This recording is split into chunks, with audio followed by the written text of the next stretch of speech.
Good morning, and to our friends joining us abroad, good evening. Welcome to Mirage Talks. Today, we touch on a very insightful topic, getting tackles applying Israeli approach in business. From plus 972, we welcome Assaf Luxembourg. Assaf, thank you so much for joining us today. Everybody, thank you for having me. Anybody? Okay, let's do this the way I'm used to. Hi, Dan. How are you? You're on mute. Leszek, hi. Who else is here? Eli, of course. Christy, of course. Yes, welcome. Avner Gal, hi. Good to see you. Saul and Dov and Leonard, and I see more people here. Hi. Okay, great. So Hi, not there, alone. how are you? Hi. Good to hear some voices from the other side. So first of all, thank you for joining, and for everybody who is watching this online or may watch this later. Okay, so my name is Assaf Luxembourg, and usually I'm the kind of person that is known to prepare like elaborated presentations with animations and everything, because it's in a way my profession. But this time I decided to go back to basics and stay with the drawing board, as you can see right here. So to be honest, I don't want to present too much. Eli, we said 45 minutes, right? Yes, about 45 minutes. So about that, I want to speak way less and leave more room to questions. So hopefully we can do that. Which reminds me, feel free to ask questions in the chat. Christy is here. She's the control room. She has the exclusive right to pause me at any point and raise a question. So feel free to ask anything. I want this to be like more of a conversation and not a speaking engagement or a lecture. So that's it. So no fancy presentation. I'm not here to prove any theory. It's supposed to be very tachlis, which is the topic of the day. The last thing I'll say before I start, they say that a good speaker knows to stick to the script, and a great speaker knows to go on the script and off the script. So that's kind of what I want to do. So at some points throughout the talk, I want to actually do this and just talk to you all so we can see everybody. I hope everybody is seeing everybody. If no, so adjust your screen to be this way. And that's basically it. So let's start. So back to the drawing board. Okay, so we chose to name this talk Getting Tachlis in Business. Anybody here doesn't know what the word Tachlis is?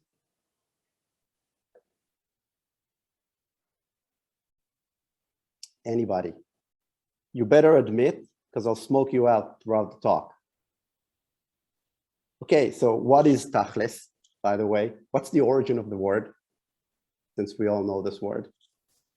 Anybody else? Probably Yiddish. But from which word, which is also in Hebrew? So tachlis is from the word tachlit. Tachlit, or tochelet, meaning essence. So tachlis, for those of you who are watching this and don't know, is a known Hebrew slang word, which means bottom line, get to the bottom line, short and to the point. That's tachlis, which in a way describes a big part of the Israeli approach. Okay, so allow me to be a little bit tachlis. Here's my goal for today. What I want to do is three things. By the end of this talk, of this session, I want to add value to you, and I chose two examples that I hope will bring value to those of you who are entrepreneurs, business people in the audience, and everybody else, of course. So that's number one. Number two, I'm not wearing this t-shirt by accident. I'm here also to promote Plus 972. I'll tell you about us. So by the end of this talk, my aim is that you'll all go online. You'll see our website, which is plus 972 exit.com and say, wow, I have to hire these guys for my marketing and branding and strategy. So that's my second goal. But my actual goal, other than adding value, is also to present to you a project that we're very happy to start launching, which is the Exit book. And that's where I want to bring one of the lessons. So that's what I want to do. So I'm going to tell you in a few minutes who I am, personally, about Plus 972 and what is this Exit book. Then I want to bring a Tachlis bottom line thinking example from the Exit book.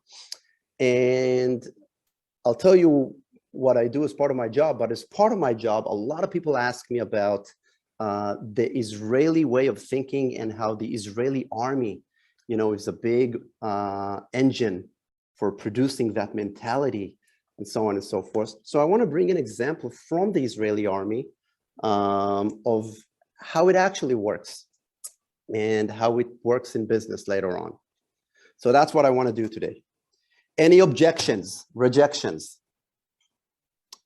Leszek, Jacob. I'm fine.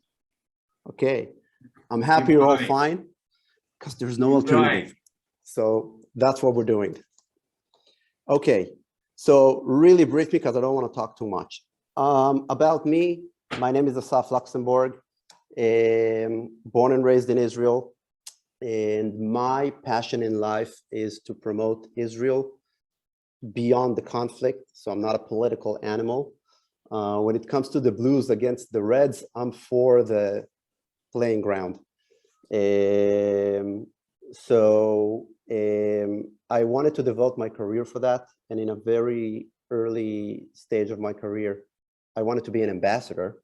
I'm not going to tell you the full story, and it's actually online, but I wanted to be an ambassador. So I invested most of my 20s to position myself to become the best candidate in order to be an ambassador. By the time I got to the age of 30, it didn't happen, and I had this sort of a career crisis. But what did happen is that I was at the right place at the right time when the book Startup Nation came out, and I wanted to be an ambassador. And I was a shy person, so I wanted to train myself as a public speaker. And I was an economist, and I worked in the government in between economics and foreign affairs. So I was really in the right place at the right time. And I started getting invited to give talks about Startup Nation, the book, the industry in Israel. And I was there when, some people here know, when containers filled with delegations started landing in Israel, coming to learn from this miracle called Startup Nation. And I didn't plan on starting a business out of it, but that's what the universe showed me. So I started my own business. And for many years, that's what I did. Up until COVID, I was a very busy public speaker and a consultant, mainly working with delegations from overseas, helping them uncover the value beneath Startup Nation. Without getting into the details, but that's my personal story. So I'm a marketing consultant and an Israel business public speaker. And if you want to learn more about it, then you can see it online. So that's me. Plus 972 is a creative agency, which is actually not Israeli, although, as you probably guessed, the 972 is not because of Dallas, Texas. We are a creative agency based in New York. We're a global creative agency, which I teamed up with almost 3 years ago. And I'm a partner in the agency. I run the Israeli operations, and many of my personal ambitions and passions are synonymous with Plus 972. We are a creative agency, so we do branding, marketing services, full scope, strategy, websites, web design, the whole thing, which I'm happy to tell you more in the end. But what I really want to tell you about is this book. So this is a project that we did at Plus 972. And it's in a way the reason we decided to do this talk. So I'm going to tell the story in 1 minute, and then I want to show you an example from this book. How many people here have heard of a person by the name of Naftali Bennett? Okay. Anybody here has never heard of Naftali Bennett? Okay. So you all know Naftali Bennett, the public figure. How many people here know Naftali Bennett from before his political life? Anybody? Okay, Leszek, Jacob. What was Naftali Bennett known for before he went to politics? Startups. That's right. Initiator of startups, yeah. Any particular one that comes to mind? It's blanked up right now because of my age. Nah, come on. In Hebrew Canal. Me too. So I work a lot with young professionals as part of my job. So they don't know, because for them it's like, ancient history. So I tell them that once upon a time, ages ago, before social media and before the current state of the internet, in the early 2000s, there was a former wave of startups, and Naftali Bennett at that time in Israel was, in a way, one of those wonder kids who made a notable exit, first with a startup called Sayota. So some people here may remember Naftali Bennett from that time. Now, the story goes like this. Bennett, after his exit, he started writing for The Marker, which is a known Israeli newspaper. And nobody called it blogging at that time, I think. And he started writing about lessons from his journey, do's and don'ts, what worked and what didn't work, from a very eye level, straight up point of view. And then he decided to compile a lot of these posts, and he just released it as an online book completely for free in Hebrew for the community. And that book found me in 2009, and I read it, and I remember I read it again, and my jaw fell again, and I decided that I'm going to keep a printed copy of this book next to my bed, because it just contained gems upon gems from a very authentic and tachlis point of view. Now, I work a lot with people from overseas, and that book never existed in English, which is why I was really happy when me and my partner at Plus 972, we went together to Bennett, we signed him on a paper, and we decided that we're going to do it. We're going to translate the book to English. We're going to publish it completely for free, which is what you see on the screen right now. And we just released it. Little did we know that throughout this process, he's going to become prime minister. I don't know if he knew. But that's what I wanted to tell you about, because I want to bring one of the examples from this book and invite all of you to go online and check this online book, which is completely for free. You can read it online or subscribe and get the PDF when we release it. So this is basically the context so far for the introduction. So let's get to the tachlis.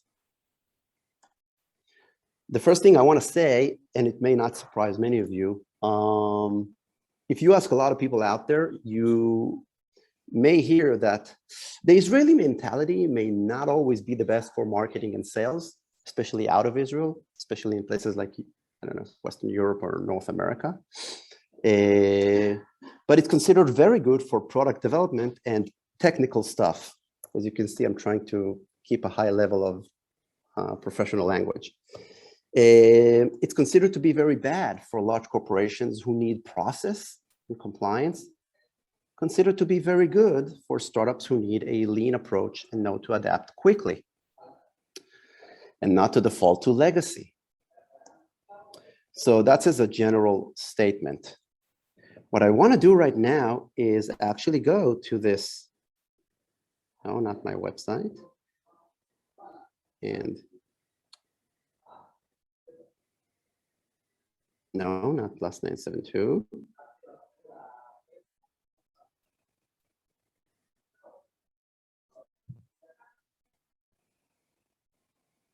To here.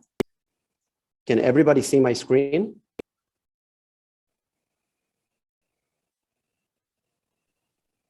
Or it froze?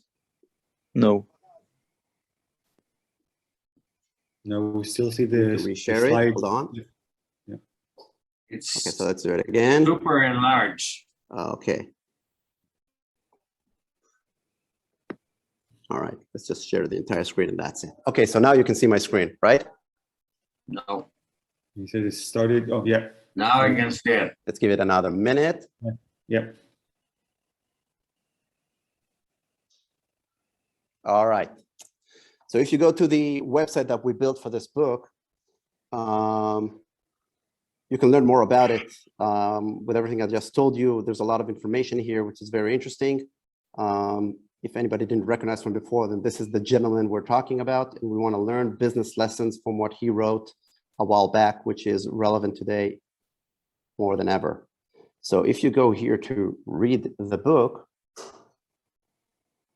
I want to literally, instead of showing slides, open the book. This is not going to be a reading club or of any kind. Just want to use one example. Maybe let's start with this. So just so you understand the kind of content that we translated here. So for example, he wants people to learn from their mistakes with Sayoto. So he said they did countless mistakes along the way. Some of this may sound familiar to some of you, maybe. We hired the wrong people. When we realized the mistake, we were afraid to fire them. We tried to sell clients what we had, not what they needed. That's a very common mistake. We spent money insanely and ignored the impending disaster.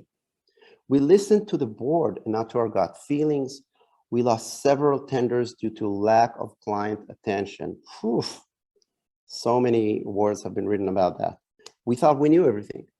We spread ourselves too thin and in too many directions at once. So focus. We believe the investors who told us done deal, we're investing in you, and so on and so forth. So this is not a book with a story that begins with, a beginning, a middle, and an end. There's no plot. It's just paragraphs of business lessons and case studies, which is why I think it's so cool. So I picked one, and that one is right here.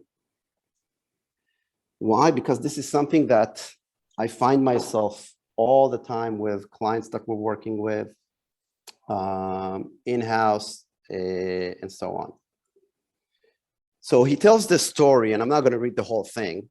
He tells the story, and you know what? We can stop the share screen. Just be with me.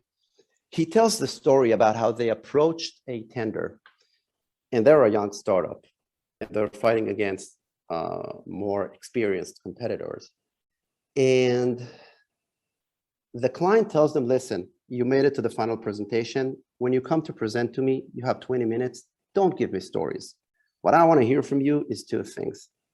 What makes you different from your competition? And number two, why should I care about that difference? Now, Bennett tells how, before that, they used to prepare presentations about the company, about the product, about the features, about the benefits, and so on and so forth. And when the client told them that, it's a pretty rude thing to say, I don't care what you have to say to me, come to me with these two things and you have 20 minutes. And he says how eventually that client did them a favor because it forced them to throw everything away and focus on these two things. And once they solved these two things, not only they won that tender, it's what they did in all the tenders that they approached later on. Why did I pick that example? Because this is a beautiful example of how Tachlis thinking works, which is the opposite of process. Carve through everything and go directly to the bottom line. And it's not an Israeli thing, it's a universal thing, which he, as a CEO of an Israeli startup, learned from an American client. So I don't want to waste too much time on it, but the full story is there. And there are many, many more stories in that book and lessons for startups about how to think Tachlis. What I want to do is show another example, which is hinted in the book, but is not in the book up front. And it's related very much to the way I am wired because of my maybe education and military history, and the way a lot of Israelis think. And since so many people talk about Unit 8200 and the Israeli IDF and the way it trains people at a young age to think practically for life and so on and so forth, I wanted to kind of dissolve the myth and talk about where the magic really is. So that's one example. And that's what I want to focus on. Who here has a military background? Anybody? Okay, Leszek, I would say in Israel, right? Yes. Okay. Jacob? 10 years in army. Wow. Kavod. Jacob, in Israel? רק שלוש.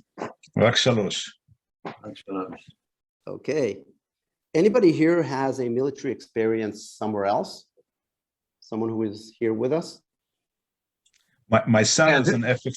My son, Assaf, my son is an F-15 pilot in the United States, a decorated Wow. F-15 pilot. Wow. Who's speaking? Jacob. Jacob. First of all, kol hakavod. Okay, and Jacob, this is Leonard Lane, and my compliments to your son. I'm a U.S. Marine. Bravo. Wonderful. First of all, thank you for your service. I get to work with Marines and cadets from the United States, from the US Army. So I appreciate it. Maybe you want to help me out. What is an OPORD? Didn't understand the question. OPORD, Leonard or Jacob, anybody? Because in Israel, nobody knows that word. What word? OPORD. It's on the screen. OPORD. Upward. Oh, yeah. The Never heard of it. abbreviation, the abbreviation goes for Operations and Ordnance. Right. All right, or Operation Order. Maybe you know it as SMAC, which is Situation, Mission, Execution, Administration, and Command, or 5-paragraph order. It's Rings a bell? it's a 5-paragraph order in the Marine Corps. All right. Jacob, rings a bell? From your son, maybe? Heard the term, maybe? He doesn't talk to me too much, but Ooh, he's I see. Okay. yeah, and you know, he feels superior because he knows some stuff and some secrets and things like that. You know how it goes. And I was a pashut paratrooper. There's no comparison. F-15 to yeah. First of all, next week I'm with Sayeret Tzanchanim Miluim, so don't underestimate. But I will say this: maybe he knows it in another term, and you don't know, but you know it under this term, which is Pkudat Mivtza, right? Definitely. Yeah. Yeah, we know what it is, right? What is Pkudat Mivtza? What is Operation Order for us Israelis?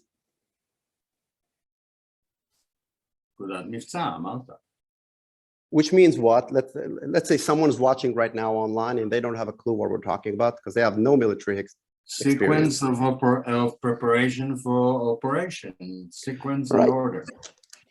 And usually, it's a document, right? Right. Which is built in which way?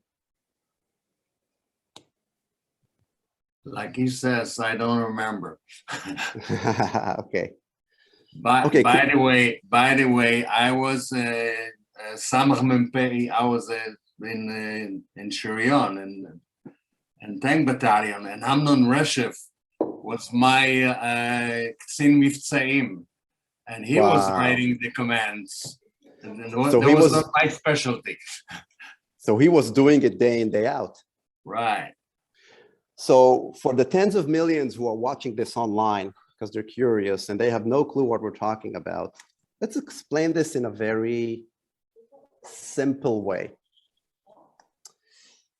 So go along with me with this example and tell me if you agree or not. Let's assume that we have a valley and we have the hill on top of the valley. And let's say that we're given an objective, we're given a goal. And our goal is to keep the village safe, and the village is down in the valley. So we look at the environment, we see that the hill is way up here, the village is down below. What would be a good way to keep the valley safe? We're the army. I mean, we're in charge of security here. What do you say? What should we do? Takes the Secure dominant the area. higher level of the point to have an advantage of security. Right. So I do this exercise with MBA students. So so they say, of course, you're high, the village low, and you control the environment. And then I tell them, okay, so we understand that the end result is that we want to secure the valley and we want to sit on top of the hill. And now everything we're going to talk about is going to be around how to take the hill.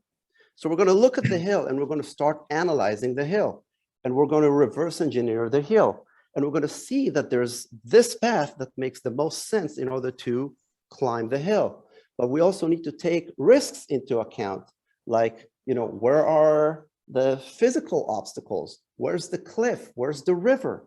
What about the enemy? Where could the enemy be? What would be the best way to conquer the hill? What means should we ask for in order to make sure we get on top of the hill? What's the right amount of time we should take in order to take order on the hill? Which people should we bring with us? And suddenly, without realizing, we are focused on the hill. And an entire plan would be built around the hill. And then I'll say, okay, but what if I give you 3 drones, which you can just fly 24/7? What do you say? Drones can give us information, but drones cannot protect us from enemy on the mountain. You're absolutely right, but try to think like an MBA student, because I'm trying to deliver a point. And by the way, I was a combat in my ordinary service, and I'm doing Hamal, like a command control room in my Miluim. But let's try to get into the head of someone who's not from the army. So, we spent all our efforts climbing over the hill. Now you give me 3 drones that can fly around the valley. Maybe screw the hill, because I don't need it anymore. Not at all. So what is my point here? And this is where Kudat Mivtza or OPORD or that kind of thinking translates to business. The mission is not important. The goal is important. And that is an important distinction between the matara and the mesima, the goal and the mission. You can confuse words like goal, mission, objective, but to me, there's a clear difference between what is the end result you want to get in the end and what you need to do in order to get that end result. Because that's how you write a military operation. In the army, you have to be pragmatic. You have to be tachlis. It's human lives. Now, a very famous Israeli entrepreneur, who's now an investor, is known for this phrase. Anybody knows who's the famous Israeli entrepreneur that is known for this phrase? Eli? Dov Moran, maybe? No, so I'm going to pitch you a challenge for the next Mirage talk. So this is Uri Levin from Waze. One of his mantras is, don't fall in love with your solution, fall in love with the problem. Your solution doesn't matter. Your solution is the way to solve the problem. Your solution is the hill. You're in love with the hill. That's a problem. You have to be in love with the valley.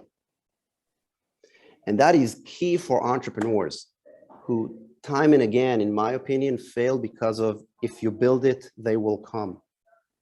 They fall in love with the solution, not with the problem. They need to be ready to throw away their solution right now if they find a better one. Zero emotions, but they have to be pot committed to the problem. So the way this connects is that you need to separate your mission from your goal.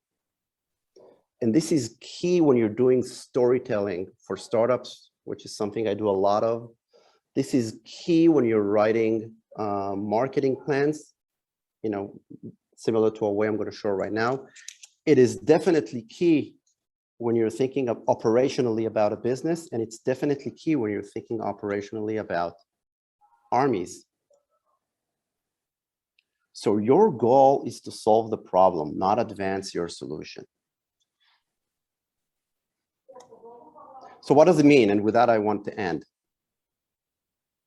How does it work? One of the things that I do is I help people, in a way, maybe write less business plans and write more OPORDs for business. How do you write an OPORD, Kudat Mivtza, 5-paragraph order for a business?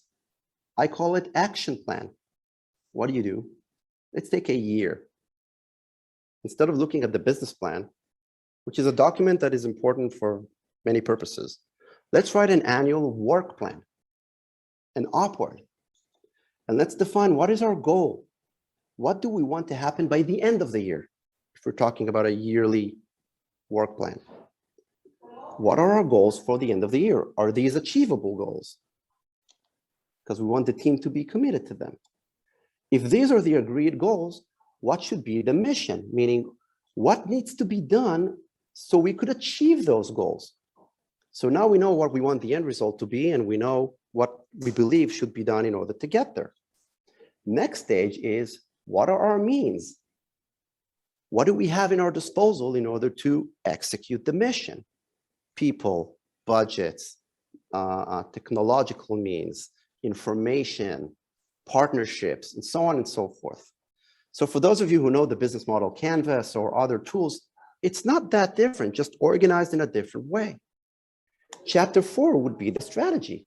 Okay, so I know my goals, I know my mission, the best chosen way to achieve the goal. I know what are my means. Now let's connect all three, and then I have a strategy, which is the general idea of how we're going to act. Once I have a strategy, I can go even deeper. Let's talk about execution. What's the way to execute the strategy?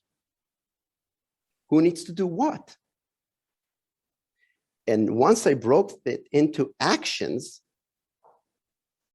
now I can put it on a time axis. What should be achieved by when as a milestone, so that we see that we have a path to execute the mission and reach the end goal. And last but not least, now we can decide, and that goes back to the exit book where he talks about it, who's responsible for what? How do we follow up that we're making progress? For those of us who are in the Army, we know this because we know that you don't just write an OPORD, you also submit it, you get feedback, you meet again until the operation is approved by the higher command. Kapak Echad, Kapak Shtaim, and all that without opening that. So for us, it's like Israeli Army slang. But a document like this that describes how we're going to operate, this is something that creates a lot of clarity. First of all, for the leadership of the company. Second of all, to the employees. Third of all, to the board members and the investors. So note here, as you probably noted, that every step is mathematically derived from the previous step. Because the Army didn't just invent this method, there's wisdom to it. And that's something that I advise a lot of small businesses to do, big businesses as well. I got to see how it works, first of all, in the Army. I got to see how it works in large corporations where I personally was in charge of writing something like this for a department of 80 people inside a corporation. And I definitely see how it helps small startups navigate through the storming seas of uncertainty. As you all know, a wise man once said that plans are worthless, but planning is invaluable. So I believe this is something that creates good culture within a company, within a team, creates clarity between stakeholders, and helps you navigate, especially if you're a young startup. So action plans are living documents. What I do a lot of times, and I advise you to do it, is write such a document, but not as an academic paper, but as a living document, meaning it has holes that are filled throughout the year. It has paragraphs in red because these are assumptions that we want to validate. We meet every quarter to update this document. So next time we meet the investors, we show them that we are working with the map and the compass and not just navigating in the desert based on a hunch. It's a living document. And then next year, it's way easier to update this plan. And last but not least, it's a tool to work with. I really believe a document like this is in a way a compass that helps you with your map to navigate your venture. Be it a military op or a business, whether it's a one-man show or a bigger team.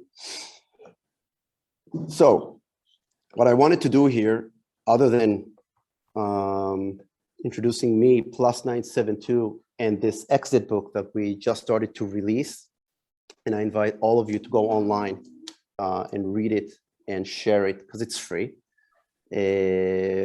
I wanted to give you one example from there because none of these things are specifically Israelis. Israel is just a place with a culture that took that thinking to a certain extreme that translates well with startups and maybe other small businesses. Doesn't mean that it's true universally, that it's good universally, but those values are universal. So it's not only Israeli. So the exit book, and another example, which is in a way one of the things I believe in the most, which is the idea of OPORDs and action plans for business.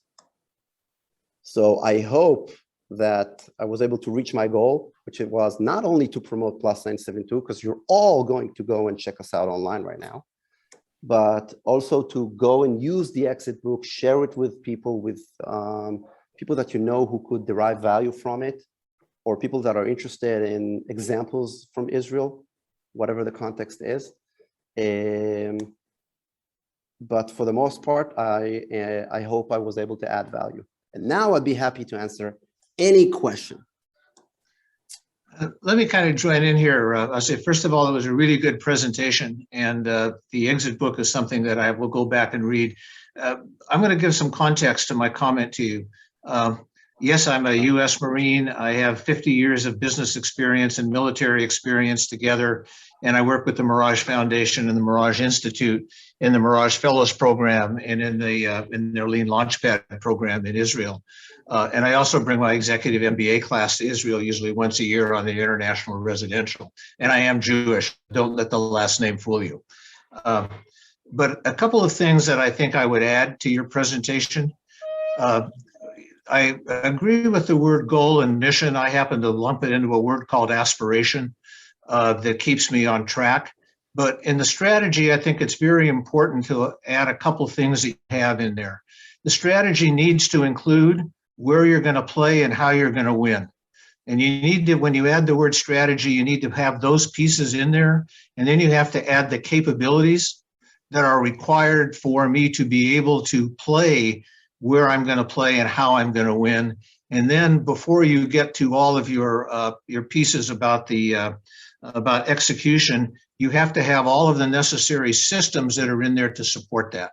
And so if I would add that to what you have, then you have a way to really say, what is the heart of the strategy? Because you gave me a good process. And as you're right, when the bullets start flying, a whole lot of shit changes, believe me. And so if you don't really understand not only yourself, but in your organizations, maybe not as important in a startup, but when I start to scale up, I better make sure that the people that are responsible for delivering the parts that allow me to deliver my strategy are very clear on it.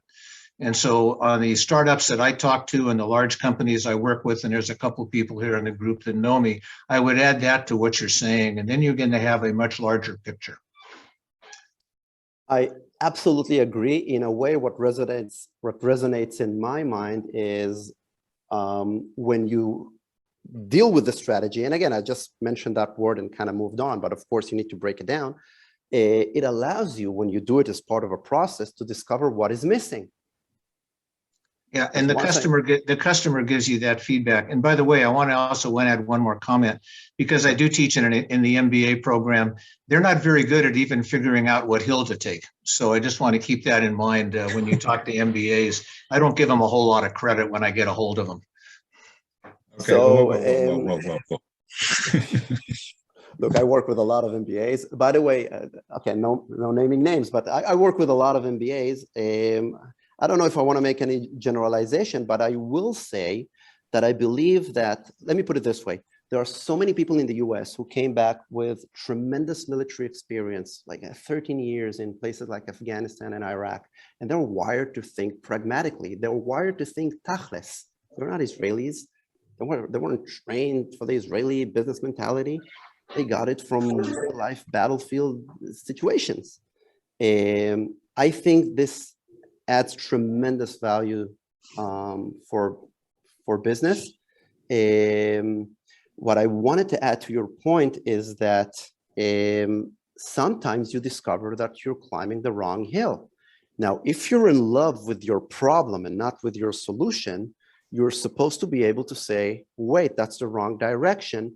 Let's change our mind. Either our product is not the right product for the target audience that we are committed to serving, if to use my marketing language, or this is the product we want to make. We thought it's relevant for these people. It actually solves a different problem for these people. But I'm agnostic to whoever I'm helping, as long as I'm helping with this product that I want to help people with. So maybe I'll say one more thing, and I want to leave room for more questions. I guess you all know Simon Sinek, one of my rabbis, and he is known for start with why. You have the why, you have the how, you have the what. If you take the why, the how, and the what, and instead of putting them in the golden circle, you put them on an equation. So bear with me here. You have an equation, and on the one side of the equation, you have the why, and on the other side, you have the what and the how. A lot of people in their personal career path, in their business ventures, they focus and they turn the what and the how into constants. I want to create this and I want to do it this way. Once you turn the what and the how into a constant, you have to let the why fluctuate. It's the variable. And then you may lose yourself in the desert. However, if you take the why and you turn it into a constant and you commit to that why, you fall in love and you commit to the problem, you have to let the what and the how loose. So they become variables. And that is supposed to allow you to change according to what the market shows you. And that's how it all connects in my idea. If you do the business planning, the OPORD, that process well, and you differentiate the goal from the mission, you're supposed to be able to allow yourselves to understand that in order to reach your goal, you should climb this mountain and not that mountain. Assaf, Yes. Jacob here. First of all, I full agreement with you. If you don't understand the problem, certainly you cannot get to the right solution. That is, I'm 100% with you comment on that and falling in love with it. But hold on, some people got to the right solution by mistake. There's luck in life. Sometimes you hit it at first attempt. That happens too. That happens too. With an MBA, without an MBA. But as far as separating the mission and the goal, I'm trying to process the statement, and I'm not completely at peace. Let me give you all my stuff, and then we can go from there. And if you can run it by me again, I'll be very appreciative. And by the way, if you can show me again sometimes when I speak to some of my people here under the Southern California Israel Chamber of Commerce, they ask me what's special about Israelis, and I like your slide in which they're good for product development, for running this, but they're not good. So I like I like to use if I can borrow this from you, because sometimes I say a few things, but coming from you, it has a little bit more tachlis to it. So before you go on, let me pledge here and promise all of you, you could all get the presentation. Just nudge Eli and Christy, Okay. or here somewhere on your screen. And this Yeah. video will go online, so you can also use the video or reach us at +972. But go on, I'll ask use the my question. connection with Ellie. I'll use my connection to Ellie and Christy. So, and the way we say it here in the United States, Assaf, we say it as it's better to plan and fail than fail to plan. So you're 100% in what you said. And one more thing, Leonard, I salute you. And the next opportunity, I don't know if we met over the years, but I'll be very happy to meet you in person. And thank you again for your presentation, Assaf. I thought, and one more thing, I think the Israeli MBAs have an advantage of the American MBAs, because they have the opportunity to practice on the field, in the field. Not all the MBAs in the United States have held a gun or been on fire and had to take a hill, but the Israelis do. So in this regard, but I wouldn't put them down. I have an MBA, so I also had the opportunity to part-time teaching at UCLA. So I take exemption that they're all the same. Yeah, you're right, Jacob. And I'm a little bit harsh on them, but it's an interesting thing that you make here on the culture, between the services in those two countries. I'm not an Israeli. I've not been in the Israeli military, but as I've talked to quite a few of the people over the years in my trips to Israel and in the working we've done with them, there is a bond that gets developed in the Army. Right. And I came out of an elite branch of the service, and I still have got a little bit of a bond with a few of the people that I went to deployment with. But I watch my students that have all come back, from Iraq and Afghanistan. They come back in ones and twos. They don't come back with that bonding with an entire group of people. And you are the right, Assaf. They're the ones that actually are the leaders that I see. I teach only executive MBA, so I don't see much of the normal full-time MBA program. But it's interesting that the ones that come back don't have the bonding that even I had, and that I've seen people in Israel that I've spoken with over a long number of years have it with the people that they served in the Army with. And it was kind of an interesting difference between the two cultures. You're absolutely right, Leonard. At the core, the main difference is that Israel is a people's army. Yeah. We are there, we go in front to protect the back. And in the United States, I never, it's not the same. It's a long discussion, but it's not the same. Anyhow, but you're absolutely right. Yeah. Christy, I'm about to explode. So We'll have it over coffee soon. I'll be in touch with you, and I'll drag Ari along with me. You got it. No, but wait, I appointed Christy as the control room, so I'm waiting for her note when I can comment. Well, I thought maybe we could open for one more question if we have any before we close. Okay, but so just tell me when I can comment to Jacob and Leonard for what they said, because I think I have something important to add for the conversation. Please do. So I will say this. I'm not sure that the effect has to come from an army. And I'm not going to give the whole pitch right now. There's actually a video of me online talking about it. The real value, I think, lies in a different place. And it's what I call seeing the backstage,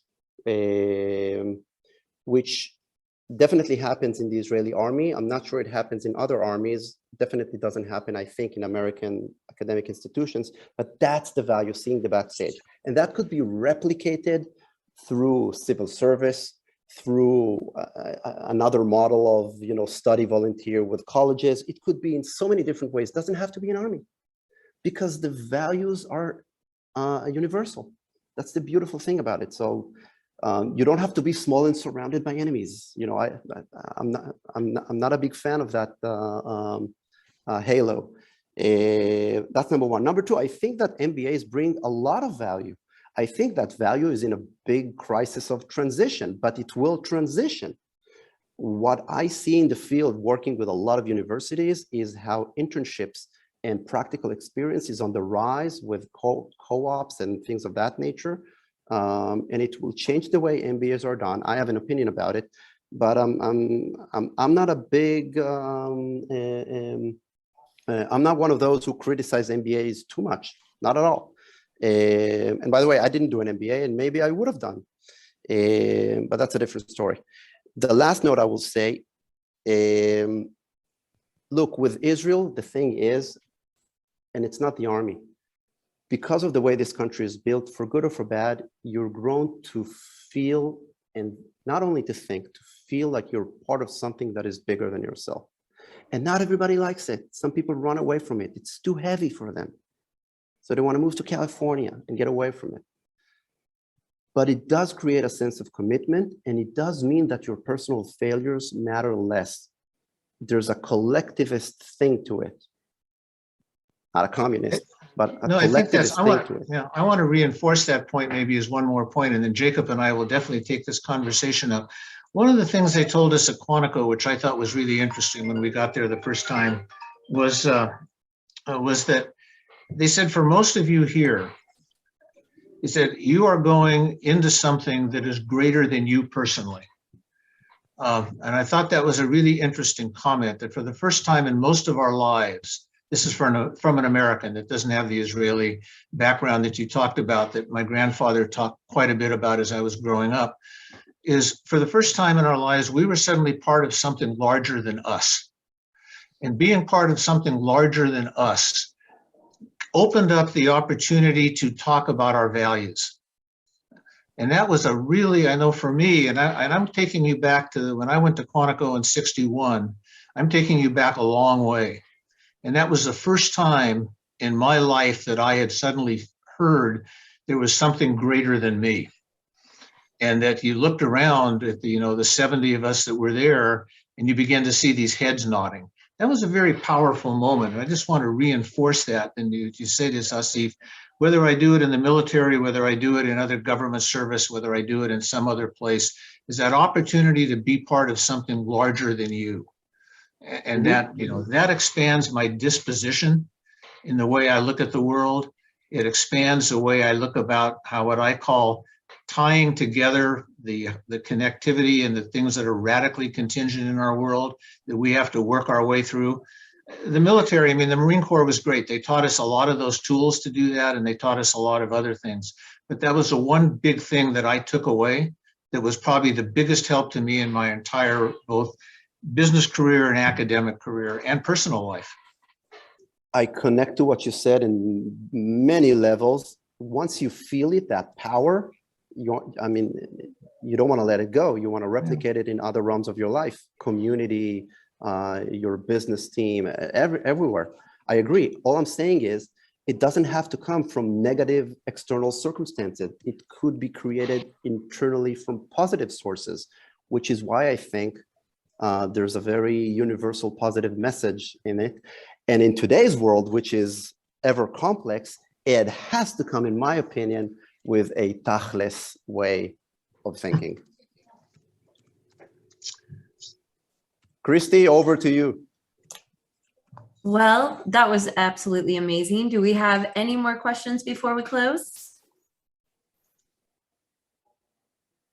All right. Well, on that note, on behalf of Paul Mirage and the Mirage Institute, Assaf, thank you so much for taking the time today and sharing about Plus 972, the exit book, which I just posted on the chat box. You guys can click that link and be sure to get it.